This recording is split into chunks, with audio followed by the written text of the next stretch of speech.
Hello everyone, my name is RANIA and I'm majoring English literature.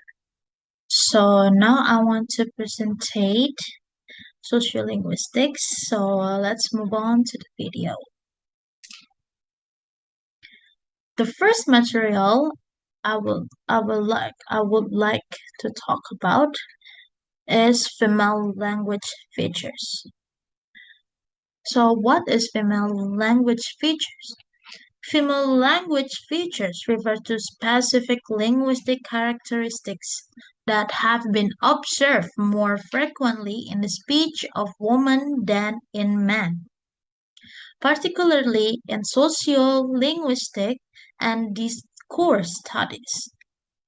These features are not biologically determined but are shaped by social norms, cultural expectations, and gender roles. One of the most influential theories about female language features comes from Robin Lakoff's 1975 book Language and Woman's Place. She suggested that woman's speech tends to reflect social subordination and includes features that express politeness, uncertainty, and emotional expression. So here's are the key female language features according to Lakoff and later studies. The first one is hatches. Words or phrases that soften the force of a statement, such as sort of, kind of, maybe, and I guess. The second is tag questions. Questions added to the end of a statement, suggesting uncertainty or seeking approval. For example, it's a nice day, isn't it? And the third is empty adjectives. Adjectives that express approval or admiration without specific meaning. Example, lovely, adorable, and divine. Avoidance of strong swear words. Women are observed to use milder expletives or avoid swearing. You can say like, oh dear, instead of something stronger. And then the next is politeness strategy. Use of indirect language, mitigators, and more formal or respectful forms. Example, would you mind instead of do this? And the next is intensivers. Words that add emphasis. Example, so, very, and really. Super polite forms. Overuse of courteous forms and avoidance of strong or direct language. You can use I would appreciate it if you could instead of do it. And then the next is hypercorrect grammar and pronunciation. Careful use of standard language forms, often more than men. Example, woman might say who correctly more often than men. Here are the important notes. These features are general trends, not rules. They vary by context, culture, age, and identity. Lakoff's work has been both influential and criticized. Many later scholars argue that these features reflect power dynamics rather than gender itself. Contemporary gender linguistics recognize that both men and women use a mix of styles, and language is more about social positioning than strictly biological gender. And then the next material, we will talking about stereotypes. Stereotypes are oversimplified beliefs about a group of people. In sociolinguistics, they often relate to how people judge others based on their language or accent. For example, assuming someone with a Southern US accent is uneducated or friendly. Here are the types of stereotypes. The first one is regional stereotypes. For example, New Yorkers are rude, Brits are posh.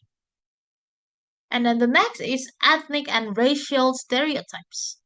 For example, African American Vernacular English or AAVE is incorrect English.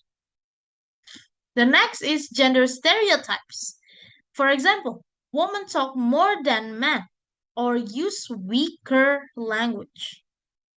And the last is class-based stereotypes. For example, working class accents sound rough, or lazy.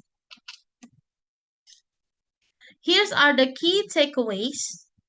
Linguistic stereotypes are socially constructed, not based on linguistic fact.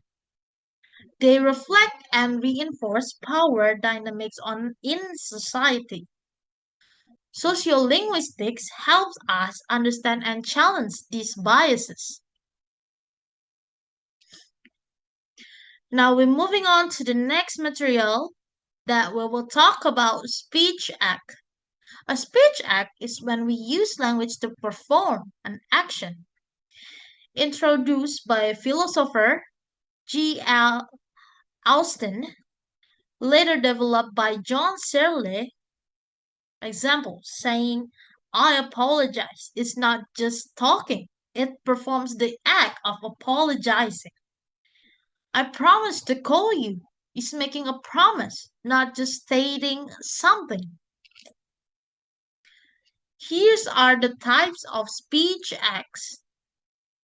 Locutionary act, the actual words spoken, literally meaning something like it's cold in here.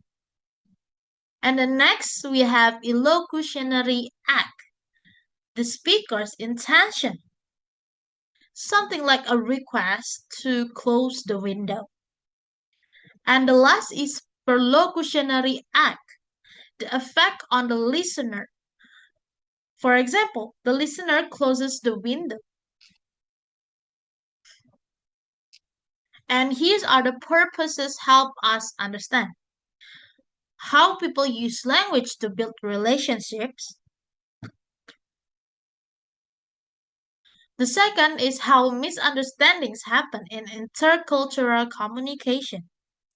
And the third is the role of power, formality, and identity in everyday conversation. So for the conclusion of the speech acts show that language is action.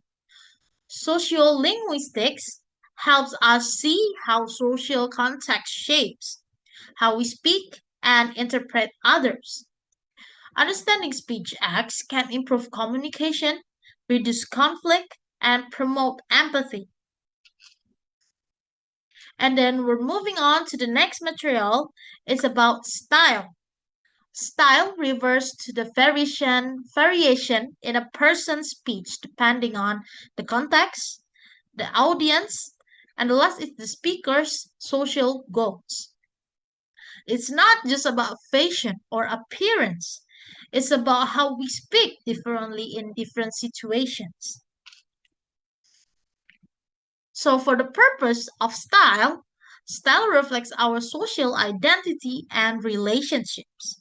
We switch styles to show respect, sound casual or professional, fit in with a group, and the last is express personality and or attitude. Here are the types of style. The first one is situational shifting, changing style depending on the situation. For example, speaking formally in a job interview versus casually with friends. And the second is audience design, It's quoted by Alan Bell. We adjust our speech based on who we're talking. We might speak more clearly or formally when talking to a stranger or authoritative figure. So for the conclusion of style, style is how we adjust our language in context. It reflects identity, audience, and setting.